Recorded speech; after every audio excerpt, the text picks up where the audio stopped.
एक पति पत्नी के जोड़े को दो बच्चे हुए, दोनों ही बेटे। माँ बाप ने इन दोनों ही बच्चों को खूब प्यार से पाला पोसा, पढ़ाया लिखाया, बड़ा किया और इस काबिल बनाया कि यह अच्छी नौकरी कर सकें, समाज में अच्छा जीवन व्यतीत कर सकें।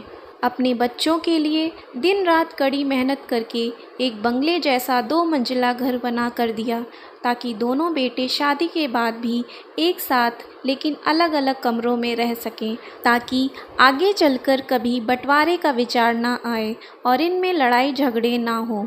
दोनों बेटों को अच्छी नौकरियां लग गईं, दोनों की ही शादी हो गई। बड़ा बेटा जो घर के पहले माले पर रहता था, उसको एक बच्चा भी हुआ। पोते का मुंह देखकर दादा दादी बहुत खुश हुए। सब ठीक चल रहा था, लेकिन थोड़े ही दिनों बाद बूढ़े पति की मौत हो गई। जब तक पति जिंदा था, दोनों बेटे और बहू माँ का सम्मान किया करते थे। जैसे ही पति मर गया, दोनों बेटे और बहुएं हर दिन माँ की सेवा करना तो दूर, माँ को हर दिन खाना खिलाने के लिए भी राजी न थे। दोनों बेटे और बहुओं ने मीटिंग की और तय किया कि माँ को खाना खिलाने की जिम्मेदारी बांट ली जाए, यानी कि 15 दिन बड़ा बेटा और 15 दिन छोटा बेटा माँ की खाने की जिम्मेदारी लेगा।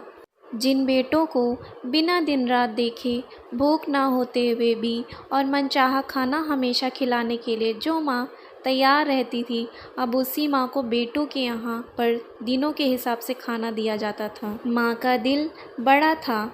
माँ को इस बात की खुशी थी कि वह जैसे भी हो अपने बेटों के साथ रह रही है, और इस खुशी के कारण बेटों के द्वारा दी गई रूखी सूखी भी उसे किसी पकवान से कम ना लगती। लेकिन दुर्भाग्य की बात तब हो जाती जब किसी महीने में 31 दिन आ जाते और उस दिन एक माँ को भूखा ही रहना पड़ता। एक बार जब बड़े बेटे के यहाँ 15 दिनों तक खाना खाने की बारी चल रही थी, तब बड़ा बेटा अपनी बीवी और बच्चे के साथ कहीं बाहर किसी फंक्शन में जा रहा था। बड़े बहू ने माँ से कहा, माँ जी, आज खाना नहीं बनाया है, हम बाहर जा रहे हैं, वहीं खाएंगे, आप अपने लिए कुछ पका लेना और खा लेना।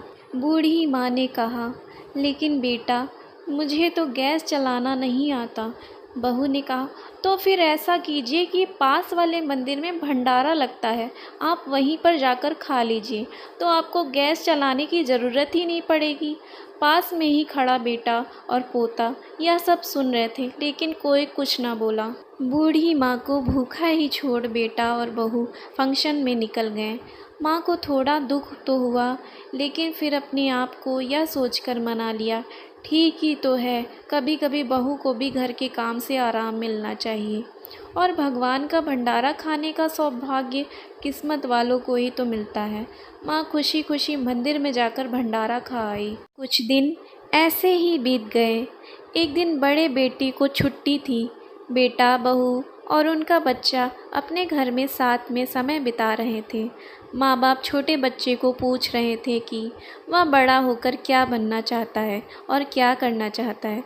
छोटे बच्चे ने बड़े ही सरल भाव से माँ बाप को उत्तर देते हुए कहा, वह बड़े होकर वकील बनना चाहता है। उसकी इच्छा इस घर से भी बड़ा एक घर लेने की है, लेकिन वह घर मंदिर के पास होना चाहिए। माँ बाप ने पूछा, घर के पास मंदिर क्यों होना चाहिए? तब बच्चा माँ बाप से कहता है, घर के पास मंदिर इसलिए होना चाहिए ताकि जब मैं बड़ा होकर किसी फंक्शन में बाहर जाऊँ तो आप दोनों को ज़्यादा तकलीफ़ ना हो। मंदिर नज़दीक रहेगा तो आपको ज़्यादा दूर जाकर भंडारा नहीं खाना पड़ेगा। मासूम बच्चे का ऐसा जवाब सुनकर दोनों ही के पैरों के तले ज़मीन खिसक गई। उन्हें अपनी गलतियों का एहसास अब जाकर हुआ था, जो उनके 5 साल के बेटे ने पहले ही कर लिया था।